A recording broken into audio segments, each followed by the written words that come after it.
बिस्मिल्लाहिर्रहमानिर्रहीम। अस्सलाम वालेकुम नाज़रीन, आप यूट्यूब चैनल देख रहे हैं। मैं इमरान खान हूँ। नाज़रीन, भारत से मज़ीद सैलाबी पानी इस वक्त पाकिस्तान में दाखिल हो रहा है और लगातार सैलाबी पानी पाकिस्तान में दाखिल हो रहा है। ये सिलसिला भी अगले 2-3 दिन तक जारी रहेगा। जो महकमा मौसमियात की रिपोर्ट्स हैं या जो आप इंटरनेशनल वेबसाइट्स हैं वहाँ पर आप चेक करते हैं, जो मेट ऑफिस हैं, मुख्तलिफ जो जदीद सिस्टम्स हैं वो ये बता रहे हैं कि बारिशों का ये सिलसिला भी जारी है और तेज़ी से पानी दरिया सतलुज में, दरिया रावी में और दरिया चनाब में दाखिल हो रहा है। ये पानी जनूबी पंजाब और सिंध की तरफ जाएगा। ऑलरेडी पाकिस्तान का जो लाखों क्यूसेक पानी है वो समंदर में गिर चुका है और पानी का फ़्लो तमाम दरियाओं में तकरीबन इस वक्त ज़्यादा है। जो पाकिस्तान के डैम्स हैं वो मुकम्मल तौर पर भर गए हैं और अब उनके अंदर मज़ीद पानी की गुंजाइश भी बाकी नहीं है। लिहाजा सूरत हाल उतनी अच्छी नहीं है जिसे आप ये कह सकें कि पाकिस्तान के लिए आसान होगा निपटना। अगर बड़े रैले पानी के आते हैं तो मज़ीद बंद टूटने का ख़तरा होगा। जो इलाके पहले से डूबे हुए हैं वहाँ से पानी निकलने की बजाय मज़ीद पानी वहाँ पे इकट्ठा हो जाएगा। जो हुकूमती रिपोर्ट्स हैं या उनके आदाद-ओ-शुमार है उनके मुताबिक अब तक पंजाब में 3200 से ज़ायद देहात जो हैं वो डूब चुके हैं। पहले ये तादाद चंद सौ में बताई जाती थी, फिर 1000, 2000 और अब 3200 से ज़ायद देहात डूब गए हैं। 25 लाख से ज़ायद अफराद मुतासिर हुए हैं और ये सरकारी रिपोर्ट है। और जो असल सूरत हाल है उसका आप अंदाज़ा लगा सकते हैं, क्योंकि इस वक्त जो हुकूमत है उसकी पॉलिसी है चीज़ों को अंडर प्ले या डाउन प्ले करना। जो अब हुकूमत है वो चीज़ों को कम करके दिखा रही है। बाज़ औक़ात हुकूमतें इस तरह के मामलात को ज़्यादा करके दिखाती हैं क्योंकि उन्होंने इंटरनेशनल डोनर्स के पास जाना होता है, उनसे मदद मांगनी होती है। लेकिन इस मरतबा उसकी उम्मीद भी कम है क्योंकि अफ़गानिस्तान में एक बड़ा खौफनाक ज़ल्ज़ला आया है और उसके हवाले से जो लोग जाँ बहक हुए उनकी तादाद पहले 800 तक पता चल रही थी। गुज़िश्ता वीलॉग में मैंने आपको बताया, लेकिन अब पता चला कि वो 1100 से तजावज़ कर गई है। बहुत बड़ी तादाद में ज़ख्मी भी अफ़गानिस्तान में मौजूद हैं। पाकिस्तान को इस वक्त अपने अफ़गान भाइयों की भरपूर मदद करनी चाहिए। तो पाकिस्तान में फ्लड्स चल रहे हैं और हुकूमत उसके बारे में जो हुकूमत को करना था वो करने में अभी तक कामयाब नहीं है। आदाद-ओ-शुमार के मुताबिक या जो तखमीने अंदाजे लगाए जा रहे हैं, फील्ड में जो जर्नलिस्ट मौजूद हैं, लोग मौजूद हैं, उनसे ये पता चलता है कि हुकूमती इमदाद 20% अफराद तक भी नहीं पहुंच पा रही। हत्ता कि मैं हुकूमती इमदाद और जो बाकी लोगों की इमदाद है उसको सबको इकट्ठा करके भी हम कहें तो भी इमदाद 20% लोगों तक भी नहीं पहुँच पा रही। लोग खुले आसमान के नीचे सोने पर मजबूर हैं और लोगों के कपड़े, सामान, बिस्तरे, घर का सारा जो कुछ भी था वो भी, लोगों के मवेशी, फसलें, सब कुछ बह गया और देही इलाकों में बहुत बड़ा नुकसान हुआ है। साहिवाल के अंदर फ्लड का रेला पहुंचा, वहाँ पे बहुत नुकसान हुआ। ओकाड़ा के अंदर झंग में बहुत शदीद नुकसान हुआ जहाँ मरीम नवाज़ गई थी एक दिन पहले, और वहाँ से अब ये इत्तला आ रही है कि झंग में जो एक जाली कैंप लगाया गया वहाँ पे जो मरीम नवाज़ की मुलाकात करवाई गई है वो मुलाकात सैलाब मुतासरीन से नहीं करवाई गई। ये बंदे गाड़ियों में भरकर फैसलाबाद से लाए गए थे और ये भी क्लेम किया जा रहा है कि जो ख़वातीन लाई गई थी वो कोई सरकारी दफातर में काम करने वाली ख़वातीन हैं और इन लोगों को पुराने कपड़े पहना के इनको लाया गया और लाकर वहाँ पे एक ड्रामा क्रिएट किया गया। जो असल सैलाब मुतासरीन है उनको मरीम नवाज़ के नज़दीक भी नहीं आने दिया गया। रीज़न वही है कि जो असल मुतासरीन है वो आएंगे तो वो अपना हक मांगेंगे और ये हक दे नहीं पा रहे, तो 200-250-300 बंदा इकट्ठा करना कोई मुश्किल नहीं होता। अब जब आप ड्यूटीज़ लगा देते हैं ब्यूरोक्रेसी की तो वो फिर एक एक पटवारी को कहते हैं जी आपने 10-10 बंदे लेकर आने हैं। तो अगर वहाँ पे 20 पटवारी भी आते हैं तो 200 बंदा इकट्ठा हो जाता है। आप एक एक टीचर को कहते हैं जी आपने 5-5, 7-7 बंदे लेकर आने हैं। एक एक MPA को आप कह देते हैं बंदे लेकर आने हैं। तो ये जब आपके पास सरकार होती है ना तो ये PMLN का पुराना तरीक़ाकार है। ये पटवारी इकट्ठे कर लेते हैं, दूसरे महकमे के लोग इकट्ठे कर लेते हैं, फिर उन्हें कहते हैं कि बंदे लेकर आ जाओ। मुझे एक वाक़या याद आ गया इससे कि परवेज़ मुशर्रफ के दौर में लाहौर में एक रैली निकली थी। राव सिकंदर इकबाल साहब ने वो रैली निकाली थी तो एक पीर साहब आ गए और उनके साथ दर्जनों गाड़ियाँ थी। तो सारे बड़े खुश हो गए कि इतने बंदे लेकर आ गए पीर साहब इस रैली के लिए।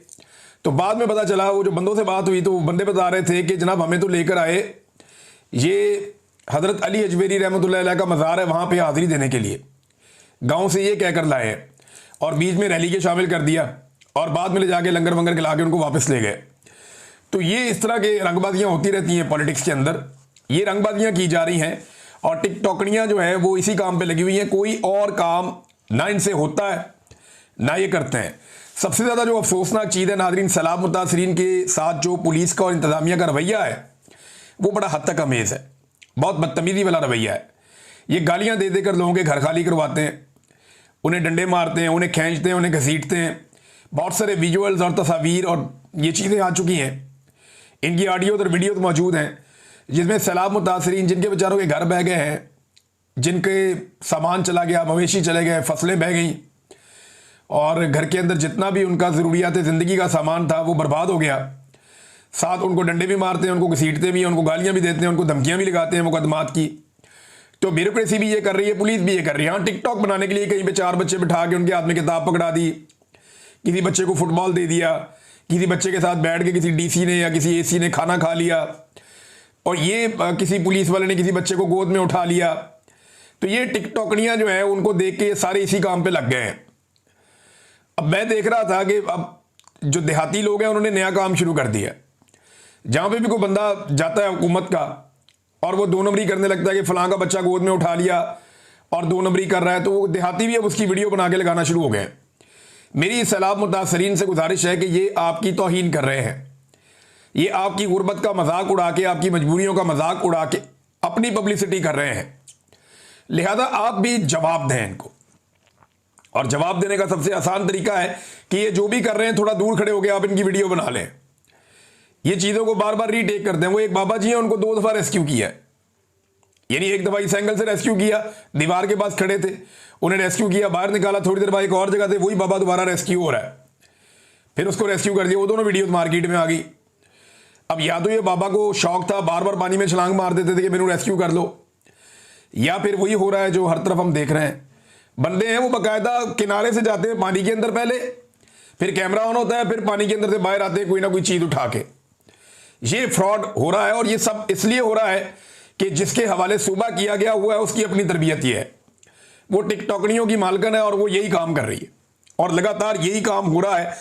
तो बदतमीजी पुलिस और इंतजामिया की जानिब से सैलाब मुतासरीन के साथ ये इंतहाई अफसोसनाक है। एक फौजी अफसर की वीडियो में देख रहा था सुबह, वो भी समझा रहा था कि यार इनको तकलीफ को इनकी समझो, लेकिन वो क्या समझाएगा, उसका अपना इदारा जो है मरीम नवाज के फ्लैक्स सीधे करने पे लगा हुआ है आजकल। तो उन्होंने क्या करना है, यानी इससे पहले हम देखते थे फौज को काम करते हुए, लेकिन अभी मरीम नवाज के फ्लैक्स फौज सीधे कर रही है।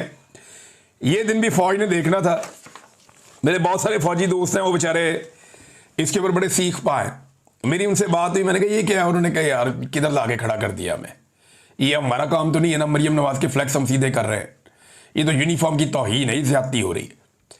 तो मैंने कहा ये क्यों करते हो? फिर उसने कहा यार बेचारे सिपाही का क्या दिमाग होता है, वो तो जो देखता है वो उसको फॉलो करता है, वो देख रहा है ऊपर से यही काम चल रहा है तो आगे भी यही काम चल रहा है, अब क्या करें।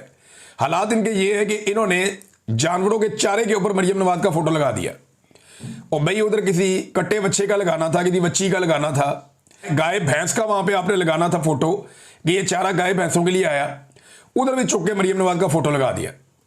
भाई मस्जिद एक ऐसी जगह, औरत आगे खड़ी हो जाए तो अब नमाज नहीं पढ़ सकते, वहां मरीम नवाज का फोटो मस्जिद में भी चिपका दिया कि जनाब ये मस्जिद है, नीचे बुक कमिश्नर का और ये वो सारा लिखा हुआ है, तो मस्जिद के ऊपर भी मरीम नवाज का फोटो चिपका दिया। अपना फोटो चिपकाने का जो शौक है ना, वो ये बता रहा है कि ये लोग ज़हनी मरीज हैं, इनको इलाज की जरूरत है। इनको इख्तिदार दे दिया पकड़ के एस्टेब्लिशमेंट ने, इन्हें तो अब इस वक्त इलाज मिलना चाहिए था, इन्हें लाके इख्तिदार में बिठा दिया। कैसी ज्यादती की है इनके साथ और कौम के साथ, उससे बड़ी ज्यादती की है। नाज़रीन एक चीज और मैं आपको बताता हूं कि ये बातें बहुत बड़ी बड़ी कर रहे हैं। सबसे पहले गंडापुर ने बढ़के मारी थी, फिर ख्वाजा आसिफ ने, फिर मुसद्दक मलिक ने, फिर हुकूमत के और बहुत सारे लोगों ने, फिर टिकटॉकनियों ने और उसकी मालकन ने, सब ने मैदान में आके बढ़ के मारी थी कि जनाब हम ये अवाम के साथ ज्यादती नहीं होने देंगे, ये हम अपने इलाके डबो देंगे, अवाम को बचाएंगे, ये जो दरिया के अंदर तजावज़ात हैं ये ख़त्म होनी चाहिए, ये जो गैर कानूनी सोसाइटियाँ बनी हुई हैं ये नहीं बननी चाहिए। किसी एक के खिलाफ भी कानूनी कार्रवाई नहीं हुई अभी तक। पाकिस्तान डूब गया, पाकिस्तानी रुल गए, गरीब आदमी की फसलें रुल गई, चावल के दाने आपके पास नहीं है। अब इस साल बेड़ा गर्क कर दिया चावल की फसल का पकड़ के इन्होंने, सिर्फ दरियाओं के रास्ते बंद कर करके। ये पानी दरियाओं के रास्तों से जाना चाहिए था ना। ये जो आपने सोसाइटियां बनाए बंद बंद, आपने अजीबो गरीब दरियाओं का रुख मोड़ दिया, वो क्या पानी फिर देहातों में सैलाब आ गए, तो पूरे के पूरे इलाके रुड़ गए हैं और इनकी फैक्ट्रियां महफूज हैं, इनकी सोसाइटियां महफूज हैं। ये कहते हैं हम ये नहीं होने देंगे। तजावुजात के खिलाफ इन्होंने बड़ी मारी हैं, लेकिन एक भी बंदा, कोई मुकदमा दर्ज नहीं हुआ, कोई बंदा गिरफ्तार नहीं हुआ। गंडापुर ने कहा मैं हटाऊंगा सारी तजावुजात। वो एक होटल के ऊपर एक दीवार गिराने पे गंडापुर को मिलके उनके साथ खुशगपियां लगानी पड़ी अमीर मुकाम के साथ। यहां अलीम खान, जिसने दरिया के बीच में सोसाइटी बनाई, जिसको गिरफ्तार होना चाहिए था, इस वक्त उसके ऊपर मुकदमा होना चाहिए था, वो मरियम नवाज के साथ कश्ती में झूले ले रहा था। अंदाजा करें आप। और मुझे तब समझ आई कि दरिया रावी में कर क्या रहा है। वो लोगों ने बताया कि जनाब बांध तोड़ दिए अपनी सोसाइटी बचाने के चक्कर में, फिर भी सोसाइटी में पानी घुस गया, लोगों का करोड़ों अरबों का सामान ज़ाया हो गया, कोई गिरफ्तार नहीं हुआ। भैया एनओसी भी कैंसिल कर दो, कोई मुकदमा ही दर्ज कर लो, किसी को गिरफ्तार ही कर लो, लेकिन ये सिर्फ सियासत करेंगे।